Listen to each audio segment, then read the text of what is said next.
Samosa recipe ભાગ 2। સૌપ્રથમ ધાણા અને જીરું શેકી લઈશું।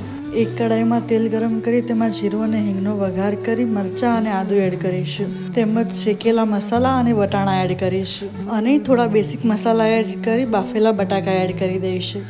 બટાકા મસાલામાં સારી રીતે મિક્સ કરી કોથમીર અને કસૂરી મેથી એડ કરીશું। સમોસાનું સ્ટફિંગ તૈયાર છે, તેને ઠંડુ થવા દઈશું અને બાંધેલ લોટમાંથી આ રીતે રોટલી વણી તેના 2 ભાગ કરી લઈશું। એક ભાગને હાથમાં લઈ કટ કરેલ સાઈડ પર પાણી લગાવી આ રીતે કોન બનાવી લઈશું। બીજા હાથમાં આંગળી અને અંગૂઠાના સપોર્ટમાં આ રીતે મૂકી સ્ટફિંગ ભરી લઈશું। હવે કિનારી ઉપર પાણી લગાવી ચપટી ભરી આ રીતે વાળી લઈશું, તેમજ બધા સમોસા આ રીતે તૈયાર કરી લઈશું। હવે મીડિયમ ગરમ તેલમાં ધીમી આંચ પર સમોસા તળી લઈશું। એક બેચને તળાતા 20 મિનિટથી ઉપરનો સમય લાગે છે સમોસા ધીમી આંચ પર જ તળવા, જેથી તે એકદમ ક્રિસ્પી અને ગોલ્ડન બ્રાઉન બને।